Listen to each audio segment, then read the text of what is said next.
धमाकेदार मजेदार एक नया लेक्चर नंबर 12। तो विद्युत धारा हम पढ़ रहे हैं और विद्युत धारा की कहानी जारी है, आगे भी जारी रहेगी। अभी विद्युत धारा काफी इंपॉर्टेंट और काफी लंबी चैप्टर भी है, थोड़ा लंबा है, कई सारे कॉन्सेप्ट है इसके अंदर। विद्युत ऊर्जा तथा शक्ति के बारे में जानेंगे, ठीक है। विद्युत ऊर्जा और विद्युत शक्ति क्या होती है, इसी के बारे में हमें डिस्कस करना है, बात करनी है। तो ये टॉपिक कक्षा 10वीं में भी आपने पढ़ा है, बट थोड़ा सा कम पढ़ा है ना, या भूल गए हैं, तो हम याद दिलाएंगे आपको। मेरे काम ही यही है कि आपको याद दिलाएं, भूल गए तो। आइए स्टार्ट करते हैं। विद्युत ऊर्जा तथा विद्युत शक्ति के बारे में जानेंगे। विद्युत ऊर्जा और विद्युत शक्ति क्या होती है, इसी को समझना है, इसी को जानना है, इसी को पढ़ना है। तो आइए स्टार्ट करते हैं। पहला क्विज का पहला क्वेश्चन आपके सामने ये रहा, जल्दी से, जल्दी बच्चे।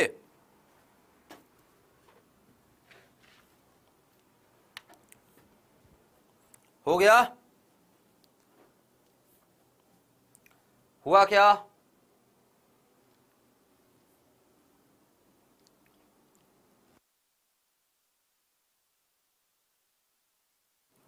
जल्दी जल्दी। अगला क्वेश्चन ये रहा।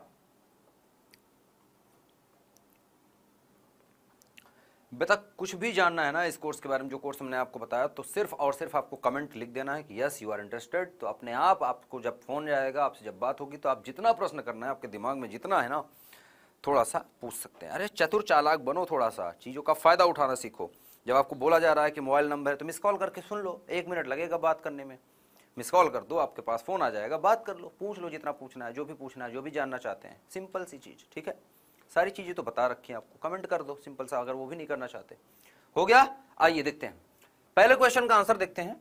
पहला क्वेश्चन है बेटा, खुले परिपथ में, खुला परिपथ है, एक सेल का विद्युत वाहक बल या विभवांतर दे रखा है 2.2 वोल्ट है। जब इसके सिरों के मध्य 4 ओम का प्रतिरोध जोड़ा जाता है तो विभवांतर 2 वोल्ट हो जाता है। सेल का आंतरिक प्रतिरोध है, मतलब सेल को जब कहीं नहीं जोड़ा गया था तो उसका विद्युत वाहक बल दे रखा है, ई बराबर दे रखा है स्टार्टिंग का 2.2 वोल्ट, ठीक है, 2.2 वोल्ट दे रखा है। फिर कहा जा रहा है कि जब इसी सेल को जोड़ दिया गया एक प्रतिरोध के साथ, प्रतिरोध R के साथ, जिसका दे रखा है R बराबर 4 ओम है, इसके साथ जोड़ दिया गया E को, ठीक है, ये इस E को जोड़ दिया गया, तो क्या हो गया बेटा, ये बदल करके क्या हो गया, जोड़ा जाता है तो विभवांतर 2 वोल्ट हो जाता है। इसका सेल का विभवांतर जो है बेटा घट करके 2 वोल्ट बचता है। सेल के सिरों का विभवांतर 2 वोल्ट बचता है, 2.2 से घट के। तो सेल का आंतरिक प्रतिरोध मतलब इसका जरूर आंतरिक प्रतिरोध होगा छोटा r, तो इस छोटे r को ही ढूंढ के निकालना है। तो हम सिंपल जानते हैं E बराबर क्या होता है, E बराबर V और प्लस आई आर के। तो R बराबर निकालना है तो हो जाएगा E माइनस वी बटे आई के। आई हमें दे नहीं रखी, दे रखी है क्या, देख के देखो, आई दे रखी है क्या, आई दे रखी है क्या, नहीं दे रखी है, तो कैसे निकालेंगे, कैसे निकालेंगे आई, आई कैसे निकालेंगे। आई बराबर होता है वी आर, जब लिखते हैं तो आई बराबर क्या होता है बेटा, सॉरी, वी बराबर क्या लिखते हैं, आई आर के। तो आई बराबर क्या आता है, वी बटा आर। तो सिंपल से ये लिखो ना, आर बराबर हो जाएगा, आर ऊपर आ जाएगा और ये हो जाएगा E माइनस वी बटा वी, ठीक है, सिंपल सी बात। मान रखो आर बराबर कितना हो जाएगा, आर का मान कितना दे रखा है, 4 ओम दे रखा है। इसका मान हो जाएगा, E का मान कितना दिया था, 2.2 माइनस 2 बटे 2 कितना आ जाएगा, ये हो जाएगा 4 गुणे में आ जाएगा 0.2 डिवाइड बाई 2, तो आ जाएगा 0.1, ठीक है, 0.1 और गुणे 4 तो 0.4 ओम आ जाएगा answer. D is the correct answer. बात सही है क्या, D is the correct answer, बात सही है क्या, D is the correct answer, बात सही है क्या, सही है। आगे देखते हैं। निम्न के चित्र में, निम्न चित्र दिया गया है, इसमें देखो एक जंक्शन है, पहला जंक्शन है मान लो ए पॉइंट है, दूसरा जंक्शन है मान लो बी पॉइंट है, तीसरा जंक्शन है मान लो सी पॉइंट है। सिंपल सी बात, इसमें 2-2 एम्पियर का करंट आ रही, मतलब 4 एम्पियर का करंट चली इधर, किधर, इधर, बसंती जा रही है किधर, इधर, पहुंची कहाँ, बी पर। बी पर से चली गई 1 एम्पियर इधर, मतलब 4 में से 1 इधर चली गई, इधर कितनी गई, 3 एम्पियर। 3 पहुंची यहाँ पर, 3 में से चली गई 1.3 एम्पियर इधर, 1.3 घटा दो 3 में से, बचेगा जो, तो 3 माइनस 1.3, 3 में से 1 घटेगा कितना हो जाएगा, 2, 3 में से घटेगा 2 होगा ना, लेकिन 2 नहीं आएगा बेटा, 1.7 आना चाहिए फिर तो।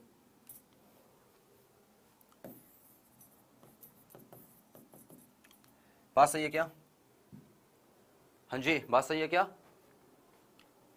0.3 कम है ना, और 0.3 कम होगा तो 1.7 आएगा, सिंपल सी बात। बात सही है। तो ऐसे करना था क्वेश्चन। तो ये जंक्शन लो जो था उसी पर बेस्ड ये क्वेश्चन था, फर्स्ट लॉ ऑफ किरचॉफ, जिसको हम केसीएल बोलते हैं, केसीएल बोलते हैं ना, किरचॉफ करंट लॉ। ठीक है, अच्छा ये तो बात हो गई है। अब थोड़ा सा चलते हैं टॉपिक की तरफ, पढ़ाई की तरफ चलेंगे। विद्युत शक्ति और विद्युत ऊर्जा पढ़ना है, ध्यान से सुनना मेरी बात, बकवास नहीं, बकवास तो बिल्कुल ही नहीं होनी चाहिए।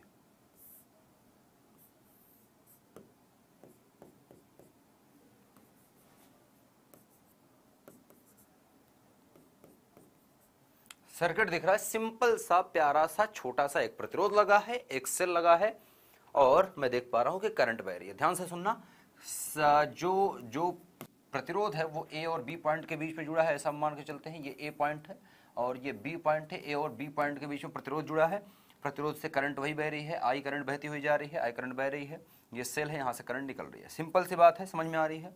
मुझे करंट निकला है तो करंट बराबर क्या होता है, चूंकि हम जानते हैं कि आई बराबर क्या होता है बेटा, क्यू बाई टी, अगर क्यू आवेश टी समय तक प्रवाहित हो रहे हैं। सिंपल सी बात सुनना, मैं ये कह रहा हूं कि टी समय तक के लिए, यहां पर मान लो एक स्विच रखी है, कुंजी के है, बटन है, यहां पर के है, इसको मैंने टी समय तक के लिए ऑन रखा, फिर उसके बाद बंद कर दिया, टी समय तक इसको ऑन किया फिर ऑफ कर दिया, तो इसमें करंट दौड़ गई, बस सिंपल सी बात, करंट दौड़ी तो कितने आवेश प्रवाहित हुए, माना कि यहां से निकले थे क्यू आवेश, और ये क्यू आवेश दौड़ के गए, क्यू आवेश दौड़ते हुए गए, क्यू आवेश दौड़ते हुए गए, क्यू आवेश लौट करके आ गए, सिंपल सी बात, क्यू आवेश, ध्यान से समझते रहना, क्यू आवेश। ठीक है, जो विद्युत वाहक बल की परिभाषा बताई थी वैसी है। अच्छा, यहां पर विद्युत ऊर्जा और शक्ति पढ़ रहे हैं, आई बराबर आ गया। अब मुझे अच्छा ये बताओ कि अगर ए और बी पॉइंट के बीच में ये जुड़ा है, तो मैंने अभी आपको दिखाया था इसका आंतरिक प्रतिरोध होता है, तो जब इसको स्टार्ट किया जाता है तो विद्युत वाहक बल जो है घट जाता है, क्योंकि प्रतिरोध क्या करता है, कुछ ऊर्जा गर्म पड़ जाता है, प्रतिरोध, तार गर्म होता है ना, तार गर्म हो जाता है, बैटरी गर्म हो जाती है ना, तो कुछ ऊर्जा जो है हीट के रूप में निकल जाती है। तो सिंपल सी बात है, मैं ऐसा कह रहा हूं कि आर के सिरों का विभवांतर बताओ कितना है। लेट्स से कि आर के सिरों का विभवांतर या विद्युत वाहक बल जो था ई था, और विभवांतर कितना है, वी है। ए और बी पॉइंट का विभवांतर कितना है, वी है। ध्यान से सुनते रहना, विभवांतर जो होता है सेल का नहीं होता, वो परिपथ का होता है। विभवांतर दो विभव के बीच में अंतर, ठीक है। तो ए और बी पॉइंट के विभव का अंतर कितना है, वी है, और सेल का विद्युत वाहक बल कितना है, ई है। ध्यान से सुनते रहना, माना कि यहां से ए पॉइंट से बी पॉइंट तक क्यू आवेश को प्रवाहित करने में समय लगा टी, ठीक है, टी समय लगा, और काम किया गया डब्ल्यू। काम कितना किया गया, डब्ल्यू। नहीं समझ पाए, नहीं समझ पाया। माना ए से, ठीक है, बी तक क्यू आवेश को प्रवाहित, सही से सुनना, करने में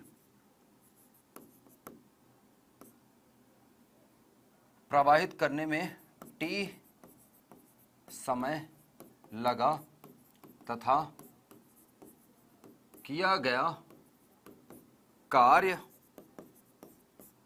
W हुआ। ठीक है, प्रवाहित करने में जो काम करना पड़ा वो W है, W काम किया गया T समय में, सिंपल सी बात है। अगर ऐसा हुआ तो विद्युत वाहक बल या विभवांतर की बात बताई तो V बराबर बताओ कितना है, V बराबर, विभव बराबर क्या होगा, किया गया कार्य बटे किसको प्रवाहित किया गया, आवेश को। सही बात है, W बराबर, अरे आएगा कि नहीं, आएगा कि नहीं, ठीक है। तो कार्य निकाल लो, तो W बराबर आ जाएगा QV के, अरे आएगा कि नहीं, आएगा। अब Q बराबर यहां से निकालो, Q बराबर IT, उठाओ ये मान, यहां रख दो, रखें, चलो Q की जगह रखेंगे तो ये हो जाएगा IT और गुणे में क्या है, V, या इसी को मैं लिख सकता हूं W बराबर आ गया हमारे पास VIT। दिख रहा है क्या सबको, ये फॉर्मूला दिख रहा है सबको, ये फॉर्मूला आपको पहले ही पढ़ाया जा चुका है, ये पढ़ चुके हैं आप। विभव जब पढ़ाया था, विभव की परिभाषा पढ़ाई थी तब पढ़ाया था ये फॉर्मूला, ठीक है। विभवांतर की पढ़ाया था तब पढ़ाया था, फिर आपको पढ़ाया था, ये चौथी बार आप पढ़ रहे हैं। फिर उसके आपके बाद पढ़ाया था जब आपको विद्युत वाहक बल पढ़ा था, तब फिर पढ़ाया था E बराबर W बटा Q लिखा था। यहाँ पर विभवांतर फिर लिख रहे हैं तो V बराबर W बटा Q, सिंपल सी बात। तो जो किया गया कार्य है वो आ गया, Q आवेश को प्रवाहित करने में लगा किया गया कार्य कितना है, W। तो विभवांतर कितना है, v बराबर कितना हो गया, क्योंकि विभव की वजह से तो कार्य करना पड़ रहा है, यहां से इसको यहां पर जाना क्यों पड़ रहा है, क्योंकि विभव का अंतर है। ए को कहां जोड़ा है, ए जुड़ा है कहां पर, धनात्मक सिरा से जुड़ा है। ए कहां जुड़ा है बेटा, सेल का धनात्मक सिरा ए पे जुड़ा है, सेल का ऋणात्मक सिरा बी पे जुड़ा है। तो इसका मतलब क्या हुआ, ये उच्च विभव होगा, ये क्या होगा, उच्च विभव, और ये क्या हुआ, निम्न विभव, ये वाला क्या हुआ, निम्न विभव। तो उच्च विभव से निम्न विभव तक जाने में काम कितना हुआ, W। किसको ले गए, किसको ले गए, क्यू आवेश को, क्यू आवेश को ए से बी तक, मतलब उच्च विभव से निम्न विभव तक ले जाने में काम कितना किया, W। तो विभव कितना है, इसका मतलब विभव आ गया V बराबर W बटा क्यू, तो W बराबर QV, तो QV मान। सिंपल सी बात। E बराबर V होता है, कभी कभी बता रखा है ना सत्यम बच्चे, जो चीजें पढ़ा दी गई है उसको बार बार लौट पौट के उतना चीज को बार उससे फंसे मत रहा करो, चीजों को क्लियर रखो। E बराबर V कब होता है, कंडीशंस बताई हैं।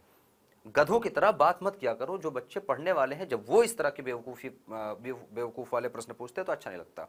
तो अच्छा बनो ना, जो चीज पढ़ाया गया उसको अप टू डेट रहो, दिमाग में रखो, सिंपल सी बात है।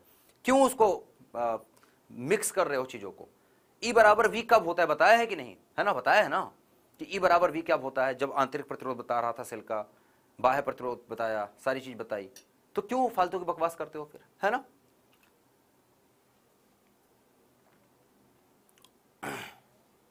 ठीक है, चलिए अब ये हो गया। अब यहां पर W बराबर जो आप देख रहे हैं, जो किया गया कार्य है, ध्यान से सुनना, ये जो किया गया कार्य W बराबर आया है VIT, यही आया है। W बराबर कितना आया है, W बराबर VIT। अब ध्यान से सुनना, यही किया गया कार्य, सॉरी, यही किया गया कार्य, ठीक है, W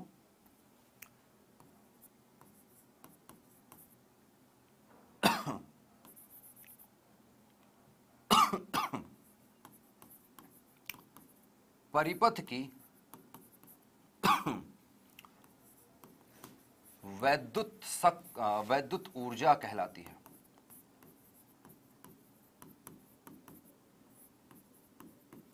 क्या आपने समझा कि ये जो काम किया गया, ये काम क्या है, वैद्युत ऊर्जा ही है। ये जो काम किया हमने, यही काम जो है वैद्युत ऊर्जा कहलाती है। किसकी, परिपथ की, किसकी, परिपथ, कौन से परिपथ, वैद्युत परिपथ की। अच्छा, ऐसी बात है, तो इसका मतलब अर्थात जो W है यही बराबर है ऊर्जा। अब वैद्युत ऊर्जा जो है वो कार्य ही है, तो इसको लिखने की जरूरत नहीं है। अर्थात W बराबर VIT, हमने आपको पहले बता रखा है, कार्य और ऊर्जा दोनों का मात्रक क्या होता है, जूल होता है, ठीक है। तो जूल है, कितना जूल, और ये क्या है, ये कार्य क्या है, वैद्युत काम है ना, आवेश को ले जाने में किया गया कार्य है, तो यही कार्य जो है इसकी ऊर्जा है, ठीक है। VIT देखो सब वैद्युत धारा, वैद्युत विभवांतर, समय, तो वैद्युत कार्य, तो वैद्युत कार्य हो गया। ये तो हो गया कार्य, जिसको हम ऊर्जा बोल रहे हैं, या वैद्युत ऊर्जा ही है, कार्य ही वैद्युत ऊर्जा ही, समझ में आई बात, ठीक है। जो काम करना पड़ा वही काम वैद्युत ऊर्जा है। अब देखो यहां पर सिंपल सी बात, वहां पर जुड़ा है प्रतिरोध। ये जो वैद्युत ऊर्जा है, इसको दूसरे शब्द में कैसे समझ सकते हैं, तो जो प्रतिरोध होता है, प्रतिरोध क्या पड़ता है बेटा, जब समय के साथ देखो तो प्रतिरोध क्या होता है, गर्म पड़ता है। जब परिपथ में करंट प्रवाहित होती है, ठीक है, जब धारा प्रवाहित होती है, तो जो प्रतिरोध होता है, तार का जो प्रतिरोध है, प्रतिरोध की वजह से वो गर्म पड़ता है, ठीक है। मतलब जो वैद्युत ऊर्जा है वो ऊष्मा में परिवर्तित होती है। किसमें, जो वैद्युत ऊर्जा है वो ऊष्मा में परिवर्तित होती है। अब वैद्युत ऊर्जा अगर ऊष्मा में परिवर्तित होती है, मतलब वैद्युत ऊर्जा ऊष्मीय ऊर्जा में परिवर्तित होती है। इलेक्ट्रिक एनर्जी जो है वो हीट एनर्जी में चेंज होगी, सही बात है, इलेक्ट्रिक एनर्जी हीट एनर्जी में चेंज हो गई, ठीक है। तो अब उसको हीट एनर्जी में बताएंगे, ठीक है। अच्छा, मुझे बताओ कि कितना जूल बराबर कितना कैलोरी होता है, या कितना कैलोरी बराबर कितना जूल होता है। कैलोरी और जूल में संबंध क्या है, एक जूल बराबर क्या होता है, या एक कैलोरी बराबर कितना जूल होता है, ये आप बता दीजिए थोड़ा सा सभी से। सिंपल सी बात है, जो पूछा हूं उसका अब जो पूछा हूं ना उसका आंसर करना, बस फालतू की चीजें मैसेज मत करना। जूल और कैलोरी में अंतर बताइए, क्योंकि ऊष्मा का मात्रक कैलोरी होता है, जो हम ज्यादातर यूज करते हैं, वो भी ऊर्जा ही है, जूल में भी नाप सकते हैं, लेकिन कन्वर्ट करेंगे उसको उसमें, ठीक है। तो ये जूल में लिखा है ना, जूल और ऊष्मा में क्या संबंध है, एक कैलोरी बराबर कितना जूल? कक्षा 11वीं की भौतिक विज्ञान पूरा का पूरा ऊष्माधारिता पढ़े हो आप। एक जूल बराबर कितनी कैलोरी है? एक कैलोरी बराबर कितना जूल?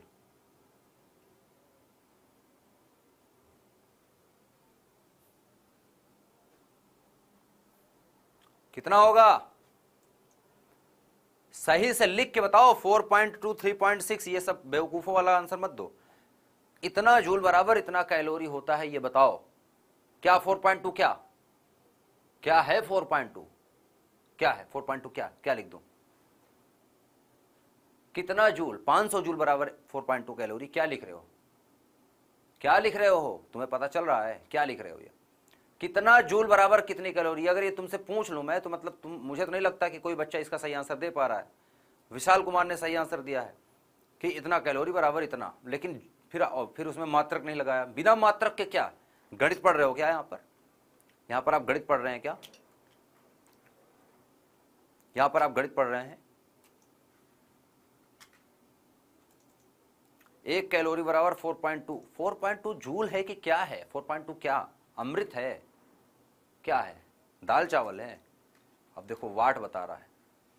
मतलब कान वगैरह में हड़ताल पड़ी है क्या? सुनाई नहीं दे रहा है। 1 जूल बराबर 4.2 कैलोरी।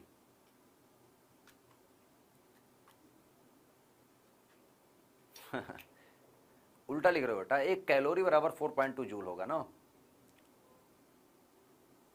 1 कैलोरी बराबर 4.2 जूल होगा या 1 जूल बराबर 4.2 कैलोरी होगा? उल्टा लिख रहे हो ना आप। कैलोरी बराबर जूल आएगा ना। 1 कैलोरी बराबर 4.2 जूल।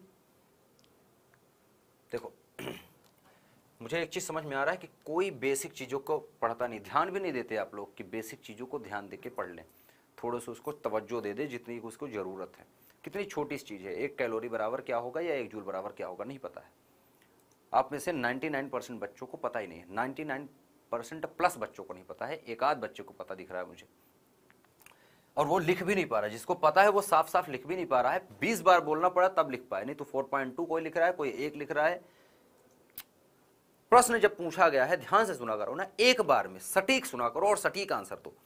कितना जूल बराबर कितनी कैलोरी या कितना कैलोरी बराबर कितना है, तो कितना लगाया ना तो कितने का आगे लगा दो। कितना जूल मैं खुद बोल रहा हूं और कितनी कैलोरी मैं खुद बोल रहा हूं, तो जूल लगाओ कैलोरी लगाओ, आंसर बताओ। फालतू की चीजों में क्यों पड़े हो? सिंपल सी बात है। 1 कैलोरी बराबर आप लिख रहे हैं, 1 कैलोरी बराबर आप लिख रहे हैं 4.2 जूल। यही है, सही है ये, ठीक है। तो यहां पर क्या दिख रहा है? जूल। यहां पर क्या दिख रहा है? जूल। तो जूल को अगर कैलोरी में बदलना है, ठीक है, तो 1 जूल बराबर कितना हो जाएगा? 1 जूल बराबर क्या हो जाएगा? 1/4.2 कैलोरी।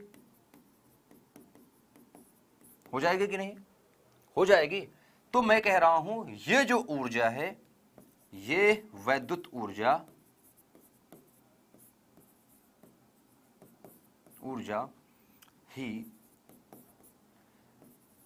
ऊष्मीय ऊर्जा में, ठीक है,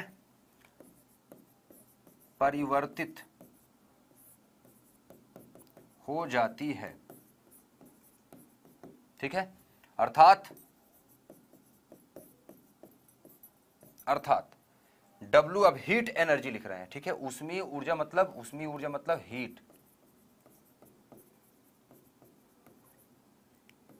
हीट एनर्जी। तो हीट एनर्जी का H पहले लिखते हैं ना, तो हीट एनर्जी H आ जाएगा, अर्थात H बराबर हो जाएगा, ठीक है, W और बटा क्या हो जाएगा? 4.2, ठीक है, और ये आ जाएगा कैलोरी। सही बात है। या इसको बराबर कर लो। W का मान कितना है? VIT बटा 4.2 कैलोरी। मात्रा की तो चेंज करना था आपको। बात समझ में आई क्या? बात समझ में आई क्या? तो समझ में आ रही होगी अब थोड़ी थोड़ी, है ना। कक्षा 10वीं की चीज पढ़ा रहा हूं आपको, फिर भी आपको नहीं समझ में आ रहा है, ठीक है। समझ में आया यहां तक समझ में आया ना कैसे किया? तो जूल को कैलोरी में चेंज करिए। जूल को कैलोरी में चेंज करेंगे तो जूल लिखा है, जूल की जगह कैलोरी लिखना है, तो 1/4 से भाग देना पड़ेगा। सिंपल सी बात है, 1.42 भाग दे दिया। अच्छा, अब जूल, इसका कुछ और सूत्र लिख सकते हैं, कुछ और सूत्र देखते हैं। हमने निकाल रखा है W बराबर VIT। ध्यान से सुनना, 20 तरह के, हर एक स्टेप में एक सूत्र दिखेगा। चूंकि हम जानते हैं v बराबर क्या होता है आई आर के, ठीक है, v का मान यहां रख दो, ये पहला सूत्र है, ठीक है। दूसरा सूत्र देखो, w बराबर बन जाएगा v की जगह पे क्या लिख सकते हैं आई आर, और गुणे क्या लिखा है आई टी, क्या बन जाएगा सूत्र आई स्क्वायर आर टी, सूत्र नंबर सेकंड बन गया। अब यहीं से आप निकाल सकते हैं, यहीं से आप चाहें तो आई बराबर निकाल लो, क्या आ जाएगा v बटे आर आएगा, तो सूत्र बन जाएगा तीसरा, सूत्र तीसरा बन जाएगा w बराबर, इस सूत्र में v को छोड़ दो, i का मान रख दो, यहां से i का मान रखेंगे, एक बार पहली बार v का मान रखे थे पहली बार, और दूसरी बार आप क्या कर रहे हैं i का मान रख रहे हैं, तो i का मान रखेंगे तो v पहले से लिखा है, i की जगह क्या आ जाएगा, i की जगह क्या आ जाएगा v बटा आर, तो v बटा आर गुणे में क्या लिखा है t, तो गुणे में t क्या आ जाएगा v स्क्वायर बाई आर गुणे t, समीकरण नंबर 3। तो कार्य या ऊर्जा के हमारे पास 3 सूत्र बन गए। अब इसके 3 सूत्र बन गए, इसका मतलब हम सिंपल से जानते हैं, चूंकि H बराबर होता है W बाई 4.2 कैलोरी होता है, तो ये पहला सूत्र है हमारे पास। दूसरा सूत्र देखो क्या बनेगा, दूसरा सूत्र देखो H बराबर हो जाएगा W की जगह हो जाएगा VIT बटा 4.2 कैलोरी, ठीक है, समीकरण नंबर 2। फिर क्या आ जाएगा हमारे पास H बराबर, यहाँ से W का कोई सूत्र उठा लो, ये वाला उठा लो, आई स्क्वायर आर टी, ये हो जाएगा आई स्क्वायर आर टी बटा हो जाएगा 4.2 कैलोरी, समीकरण नंबर 3। या इसको मैं लिख सकता हूँ H बराबर वी स्क्वायर बाई आर, ठीक है, V square by R, T बगल में लिखा है, वी स्क्वायर बाई आर नीचे आ जाएगा, और ये गुणे में है 4.2 कैलोरी। सूत्र पे सूत्र बन रहे हैं, नहीं बन रहे हैं क्या, बन रहे हैं ना। अब आप कहोगे सर इतने सूत्र का मतलब क्या है, इतने सारे सूत्र क्यों लिख रहे हैं, हम इतने सारे सूत्र क्यों लिख रहे हैं, ठीक है।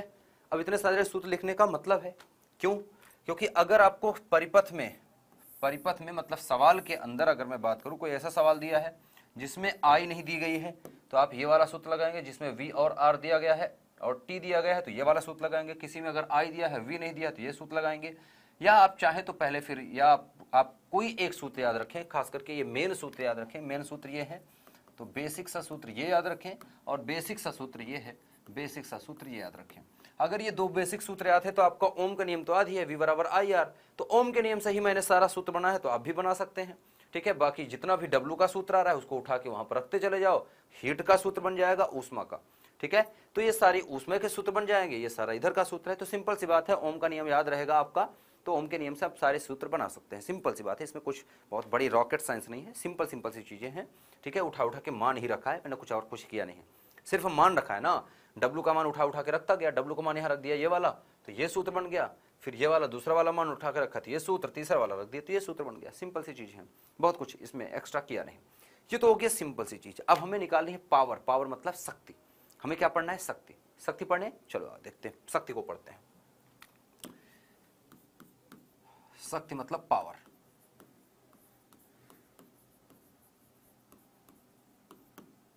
अब पावर की परिभाषा आप पढ़ते हैं बेटा, पावर को हम P से निरूपित करेंगे, है ना।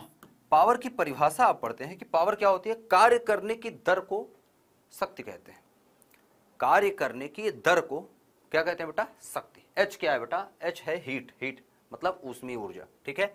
अब कार्य करने की दर को शक्ति कहते हैं, हम क्या पढ़ते हैं, कार्य करने की दर को शक्ति कहते हैं, यही पढ़ते हैं ना, यही पढ़ते हैं कि नहीं,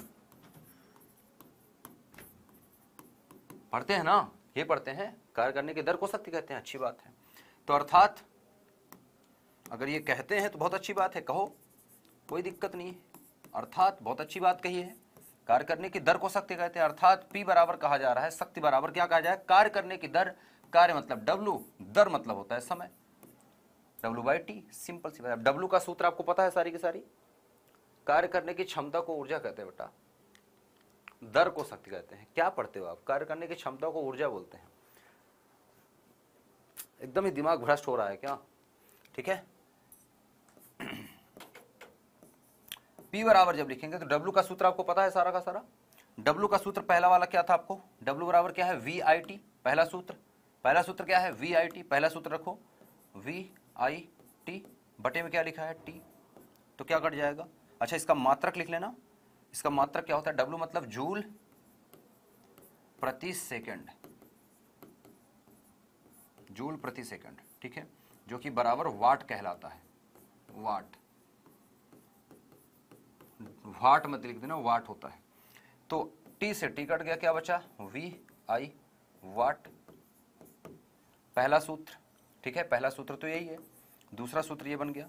तीसरा देख लो, P बराबर क्या हो जाएगा? दूसरा सूत्र उठा के रखो, दूसरा सूत्र क्या है? I square RT। तो कुल मिला के हमें क्या दिख रहा है? I स्क्वायर R बटे गुणे T, और बटे में क्या लिखा है? T। इसका मतलब हमें साफ साफ दिख रहा है कि T जितने हैं वो काट दो W में से, W का जो भी फॉर्मूला है उसमें से T को काट दो, तो क्या बन जाएगा? वो पावर बन जाएगा,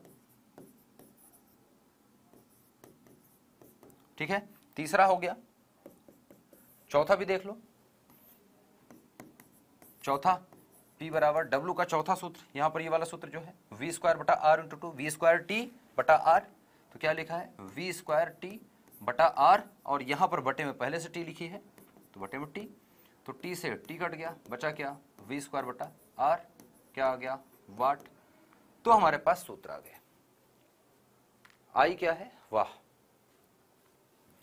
I मैं हूं बेटा, I मतलब मैं, है ना, पढ़े ना कक्षा 1 या 2 में पढ़ाया जाता है। आई का मतलब मैं, है ना, तो मैं हूँ बेटा, है ना।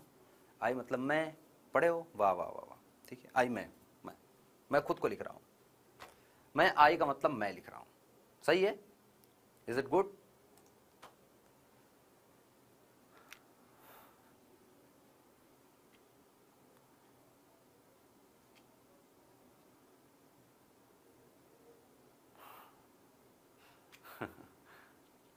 कहाँ से आते हो बेटा आप लोग?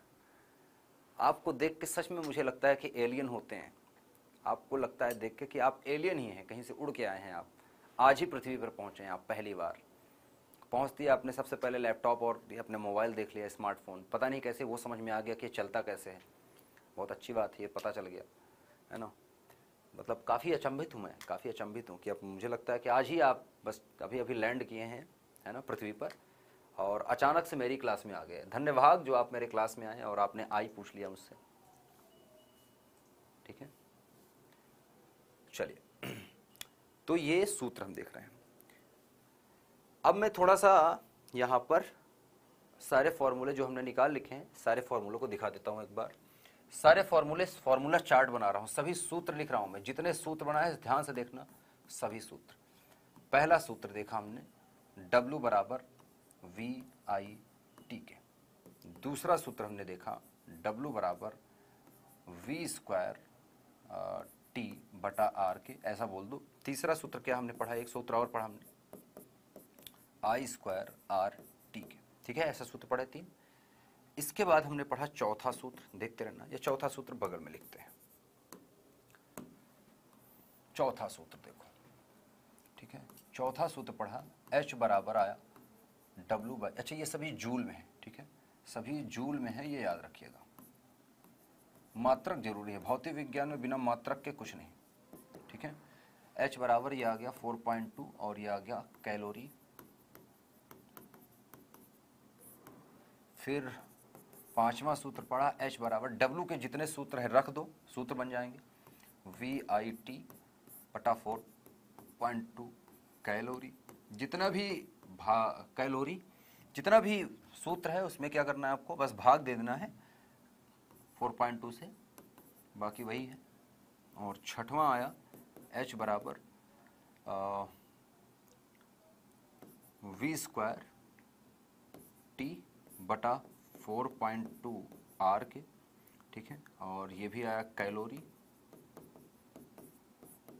और सातवां आया, जब ये वाला भाग देंगे तो H बराबर आ जाएगा I स्क्वायर RT बटे आया है 4.2 कैलोरी। अब तीसरे बार में क्या करेंगे? तीसरे बार में हम क्या करेंगे? T को काट देंगे, ठीक है। 5-7 हो गया। आठवां सूत्र हमने सीखा कि P बराबर शक्ति बराबर होता है W बाई T के, ठीक है। 9वां सूत्र हमने सीखा, P बराबर W का मान रखो, ये हो जाएगा सिंपल सा VI के आ जाएगा। 10वां सूत्र लिखेंगे तो P बराबर आ जाएगा V स्क्वायर बटा R के, T कट गया है ना, ठीक है। और 11वां सूत्र हो जाएगा, ठीक है, P बराबर I स्क्वायर R के। ये वाट में है तो वाट लिख देंगे।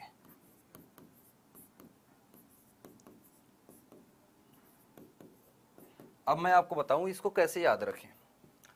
ठीक है, याद क्या रखें और कैसे रखें। पहला सूत्र जिसको मैं ब्रैकेट में कर रहा हूं ये याद रख लीजिए, ये सूत्र याद कर लीजिए, ये सूत्र याद कर लीजिए, ये सूत्र याद कर लीजिए। बस ऊपर के तीन सूत्र जो लिखे हैं वो याद करिए, और और बाकी के जो सूत्र बनाए गए हैं, बाकी तो आपको ये सूत्र बना लीजिए, सारे बन जाएंगे। बाकी एक आपको जो बेस्ट सूत्र लगेगा, जो मास्टर सूत्र है इसके बीच में, इन सबके बीच में जो मास्टर फॉर्मूला है V बराबर आई आर। ठीक है, V बराबर आई आर से एक बार I का मान निकालिए, एक बार V का मान निकालिए, यहाँ रखिए, बन जाएगा सूत्र, और लिखते चले जाइए, सूत्र बनता चला जाएगा। तो ये 3 सूत्र और ये चौथा सूत्र है। 4 सूत्रों की मदद से आप सारे सूत्र देख पा रहे हैं। तो 11-12 जो ये सूत्र बन रहे हैं, ये सारे सूत्र आप फटाफट से बना सकते हैं। अच्छा, P और H में संबंध भी निकाल सकते हैं आप। अब देखिए यहाँ से P बराबर W/T है और H बराबर W/4.2 है। तो दोनों में संबंध अगर मैं निकालूं, देखो मेरे पास क्या है, P बराबर हमें दे रखा है W/T है, ठीक है, H बराबर हमें दे रखा है W/4.2 है। तो किसी एक से W का मान निकाल लीजिए, यहाँ से निकालें। W बराबर क्या आ जाएगा, 4.2 H के, ये मान उठाइए यहाँ रख दीजिए। ठीक है, तो P बराबर हमारा बन जाएगा, W की जगह आ जाएगा 4.2 गुणे H बटा आ जाएगा T के। ये भी संबंध आप बना सकते हैं। जब जरूरत पड़ेगी आपको H और P के संबंध की, कभी सवाल में जरूरत पड़े तो आप ये वाला सूत्र बनाइए। सूत्र बनाना आना चाहिए। सूत्र में क्या है, खेल है, खिलवाड़ है ना। इसको इसमें करिए, इसको उसमें करिए, उसको इसमें करिए, इसको उसमें करिए। सिंपल, जितना सिंपल रखोगे खुद को उतना है। चीज़ों को कॉम्प्लेक्स करने की ज़रूरत नहीं है, सारी चीज़ें सिंपल होती हैं, तो सिंपल चीज़ों को सिंपल ही रखते हैं। ठीक है, बहुत उनको टफ बनाने की ज़रूरत नहीं पड़ती है। और आप लोग टफ बनाया करते हैं क्योंकि आप ऐसे आदत डाल रखे हैं ना रटने वाली, कि ये वाला प्रश्न रट लो, ये 4 नंबर का बोर्ड में आता है, आपने रट लिया। पढ़े तो आप है नहीं कभी, है ना, पढ़ने वाली आदत तो है ही नहीं आपकी। आपने आपकी आदत डाल रखी है जो बचपन से, आपकी गलती क्या, आपके जो इससे पहले के शिक्षक रहे, कई बार शिक्षकों की ज़्यादा गलती होती है, क्योंकि बच्चों को ऐसे पढ़ाया ही जाता है।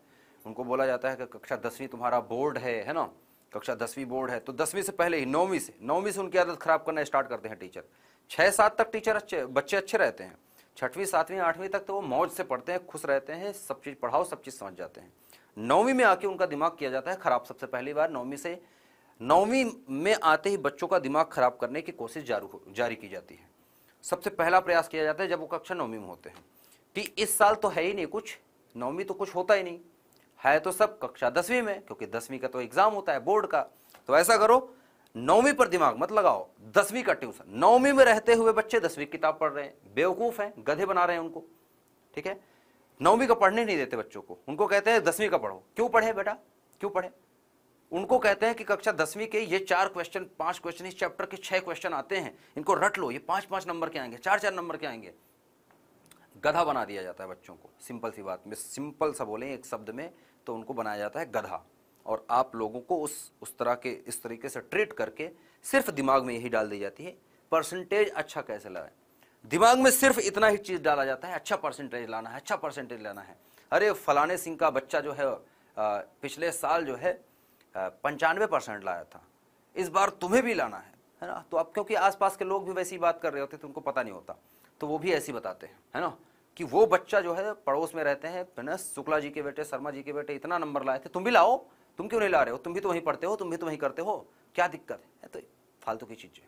ठीक है, तो दिमाग खराब होना होता है स्टार्ट 9 में। अब पहुंचते हैं आप 10 में। 10 में आपका नंबर आना रहा, जो भी आ गया ठीक है, उसके बाद 10 आप भूल जाते हैं, क्योंकि आपका नंबर आ गया, परसेंटेज हो गई, मार्कशीट मिल गई आपकी, एग्जाम खत्म, भूल गया, सिंपल सा बात खत्म। 10वीं तक तो आपने कुछ जाना ही नहीं, 9वीं 10वीं खत्म। अब आए 11वीं में। 11वीं में आते ही आपको दिखता है कि कक्षा 9 में जितनी सभी किताब मिला के थी, उतनी तो एक फिजिक्स है, और उतनी ही एक केमिस्ट्री है, उतनी मोटी एक अकेली मैथ है, उतनी ही मोटी अकेली बायोलॉजी है। आप क्या करें, अब चकराता है दिमाग। तो अब आपको आदत पड़ चुकी है, तो आप क्या करते हैं कि आपको दिमाग में आदत है कि अच्छा, जैसे कक्षा 10वीं में हमने जुगाड़ लगाया था, तो यहाँ पर भी तो कोई जुगाड़ होगा। तो जुगाड़ क्या लगाते हैं आप, कक्षा 11वीं में होते हैं, और कक्षा 11वीं में होते हुए कक्षा 12वीं की तरफ देखना स्टार्ट कर देते हैं कि कक्षा 11वीं तो बोर्ड है ही नहीं, बोर्ड और सही परीक्षा जो है वो तो होगी कक्षा 12वीं में, तो आप कक्षा 11वीं भूल जाते हो। और जहां पर कक्षा 11वीं आप भूल गए, आप कक्षा 12वीं की तरफ देखना स्टार्ट किया, कक्षा 12वीं पर आप दिमाग लगा के बैठे, लेकिन आपको पता नहीं है सच्चाई क्या है। सच्चाई है कि कक्षा 11वीं की चीज जब तक नहीं पढ़ेंगे तब तक कक्षा 12वीं में अच्छे परसेंटेज ला के कुछ भी नहीं कर सकते, कुछ नहीं करने वाले। अच्छा परसेंट मान लो कि तुम्हारा 90%, 95%, 98% आ गया, क्या करोगे उसका? बताओ क्या करोगे उसका? कुछ करने वाले हो? क्या करोगे उस मार्कशीट का? क्या करोगे? किसको दिखाओगे? अपने पिताजी को दिखाओगे, माता जी को दिखाओगे, या अपने आस पड़ोस में रहने वाले शर्मा जी, शुक्ला जी, यादव जी या इनके बच्चों को दिखाओगे? किसको दिखाओगे? किसी नौकरी को लेके उस मार्कशीट से एक नौकरी लेके दिखा दो मुझे कि कोई नौकरी तुम्हें दे रहा है, कि तुम जाके दिखा दो कि मेरा 80% आया है, 95% आया है, लो मुझे नौकरी दो। नहीं देगा, कहेगा भाग। क्या कहेगा? भाग, निकाल देगा। और वहीं पर जो 60% लाया होगा बच्चा, जो 80% लाया था, जो तुमसे कम परसेंटेज लाया है, क्योंकि वो पढ़ाई कर रहा था, उसने किताब पढ़ी, उसने प्रश्न नहीं पढ़े कि यही प्रश्न आएगा एग्जाम में तो यही मैं पढ़ के जाऊंगा, उसने ये तैयारी की कि मेरा सब्जेक्ट स्ट्रांग होना चाहिए। उसका भले 80% नहीं आया, उसका 70% आ गया, 72%, 75% आ गया, वो उसमें खुश है। और जब आपको कहेगा वो नौकरी वाला कि धक्के मार के जब निकालेगा कि चल यहां से निकल, अपने 95% रख अपने घर पे, वहीं पर आ रहा होगा 60-65% वाला, 70% वाला, 80% वाला, और वही जॉब लेके बैठा होगा सीना चौड़ा करके। क्यों? क्योंकि उसके अंदर है काबिलियत। समझ में आई बात? तो ये जो तुम पूछा करते हो ना कि सर सिलेबस कब तक कंप्लीट कर दोगे, सर क्या ये क्वेश्चन 4 नंबर का आएगा, इस चैप्टर से कितने नंबर का आएगा, गधे पूछते हैं ऐसा। जब कोई बच्चा मुझसे ऐसे पूछता है तो मुझे लगता है उसके कान के नीचे 4-5 लगाएं, पकड़ के, कान पकड़ के ऐसे हिला के 4-5 मारे ताकि उसका वो बुखार उतर जाए परसेंटेज वाला। गधे, पढ़ोगे तो अपने आप परसेंटेज बनेगा ना। क्या क्या गधों की तरह बात कर रहे हो? दौड़ में लगे हो क्या? हैं? किसको मूर्ख बना रहे हो? दुनिया नहीं देख रहे? क्या हो गया? कुछ दिन में लेबर वाला काम भी खत्म हो जाएगा, मैं बता रहा हूं। मशीनें आ गई हैं, टेक्नोलॉजी आ गई है। पहले लोग कुआं खोदते थे गांव में, पहले लोग क्या करते थे, कुआं अगर खोदना है तो खुद से खोदते थे ना, फावड़ा वगैरह लेके खुद से खोदते थे, महीने लगते थे। अब आधे घंटे में जेसीबी आएगी, उससे ज्यादा गहरा कुआं, उससे ज्यादा चौड़ा कुआं खोद के चली जाएगी। तो मतलब 50 लेबरों का काम जो 1 महीने किया था वो 5 मिनट में खत्म करके भाग गई। और ऐसा ही काम होगा क्योंकि टेक्नोलॉजी है, साइंस है। ठीक है, तो बदलो चीजों को, गधे मत बनो, सिंपल सी बात मेरी ये है। ठीक है, तो पढ़ने का ढंग बदल लो और पढ़ना सही से करो स्टार्ट। ठीक है, जो जैसे कर रहे हैं सब ऐसा कर रहे हैं कि परसेंटेज के पीछे भाग रहे हैं, मत भागो ना। 2% कम आ जाएगा, लेकिन तुम अपने अंदर देखोगे जब तो तुम्हें खोखलापन नहीं दिखना चाहिए, तुम्हें दिखना चाहिए कि तुम्हारे अंदर कुछ है ना, तुम्हारे अंदर भी वो ताकत है कि तुम बोल सकते हो कि एक क्वेश्चन मैं जो लगा दूंगा, या ये जॉब मेरी है, या मैं इस जॉब को लेके रहूंगा, ये तुम बोल सको। ये नहीं कि चलो सिफारिश लगा दो। अरे बेवकूफ़ करते हैं वो वही करते हैं जो परसेंटेज लाते हैं, है ना, कि मेरे चच्चा विधायक हैं, फिर फ़ोन करवाते हैं कि इनसे बात कर लो, ये कर लो, थोड़ा बात कर लो। बेवकूफ़ करते हैं, किसी की जरूरत नहीं पड़ती। तुम काबिल होगे ना, तुम्हें किसी की जरूरत नहीं पड़ेगी, तुम खुद ब खुद करोगे। फालतू की बातें मत किया करो क्लास में। मेरे क्लास में तो ऐसा बिल्कुल नहीं, सब परसेंटेज बनाना है, नहीं बनाओ परसेंटेज, मत लाओ। ठीक है, 4 चैप्टर पढ़ रहे हो, 4 चैप्टर ऐसा पढ़ो कि उसको पढ़ ही डालो, मतलब। ठीक है, समझ में आ रही बात? तो जब पढ़ो कोई चीज, मेहनत कहीं कर रहे हो, समय लगा रहे हो, तो समय बर्बाद मत करो। मेरे कहने का मतलब, आप अभी यंग हैं, थोड़ा सा समझिए चीजों को, आसपास क्या हो रहा है, कैसे लोग चल रहे हैं।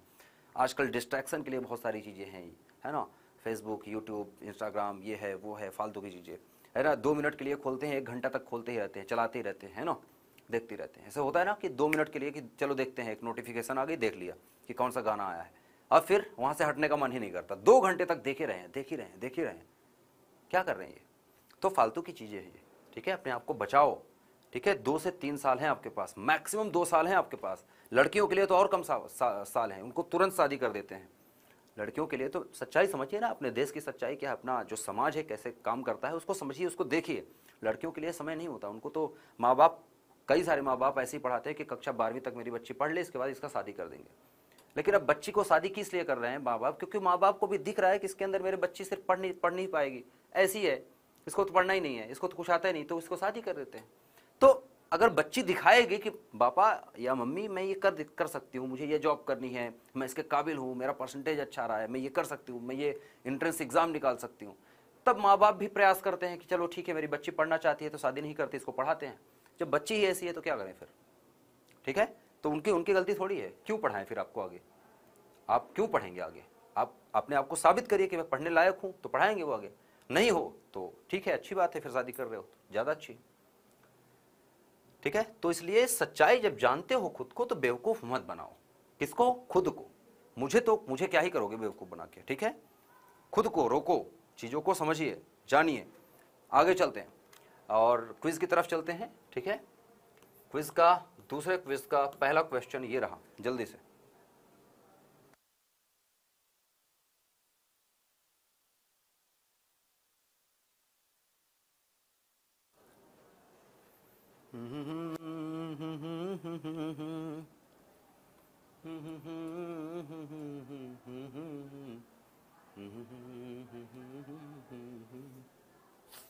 हो गया बच्चे?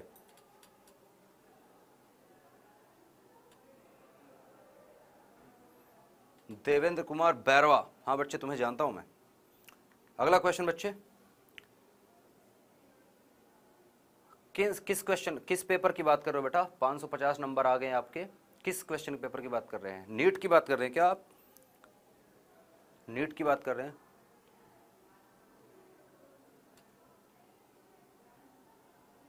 आंसर की में मिस्टेक कर दिया आपने। यही होता है ना, मैंने बार बार रोका था कि बेटा आंसर की कैसे भरना है, आपने ध्यान नहीं दिया उस पर। अब देखो, अब क्या क्या वही होता है कि फिर पछताए होत क्या, जब चिड़िया चुग गई खेत, है ना। मैंने बता रखा था आपको ऐसे नहीं करना है। बेटा बर्बाद नहीं हुए, इससे आपने सीख लिया, ठीक है, आपने सीखा है, ठीक है, आपने समझा है, तो बर्बाद नहीं हुए, उसको पॉजिटिव वे में लो, ठीक है। हो गया? चलिए क्वेश्चन का आंसर देखते हैं। पहले फिलहाल यहाँ पर मैं बच्चों को पढ़ा रहा हूँ तो आप भी पढ़िए अगर पढ़ रहे हैं तो। समान पदार्थ के दो तारों को समांतर क्रम में संयोजित करके बनाए गए परिपथ से कोई विद्युत धारा प्रवाहित की जाती है। ये तारों की लंबाई तथा त्रिज्या क्रमशः इतना इतना है। तब इन तारों से, सिंपल सी बात, तार की त्रिज्या और ये दे रखा है, तो सिंपल सी बात आप जानते हैं इस क्वेश्चन को आपको होमवर्क जैसे करना पड़ेगा, ठीक है। टाइम थोड़ा कम है, क्लास नेक्स्ट भी क्लास है।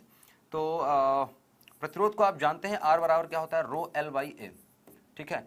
तो अब देखिए त्रिज्या अलग अलग है, मतलब रो तो सबका कांस्टेंट है क्योंकि समान पदार्थ है तो रो दोनों का कांस्टेंट हो गया। अब कह रहा है कि दो तार है मतलब दोनों की अलग अलग प्रतिरोध हो जाएंगे, R1 और R2 हो जाएगा। तो R1 बटे R2 करूंगा तो रो तो कट जाएगा, ये हो जाएगा L1 बटे A1 और गुणे हो जाएगा A2 बटे L2, सिंपल सी बात। तो यहाँ पर अब ये दे रखा है आपको, इन दोनों का अनुपात दे रखा है, किसका?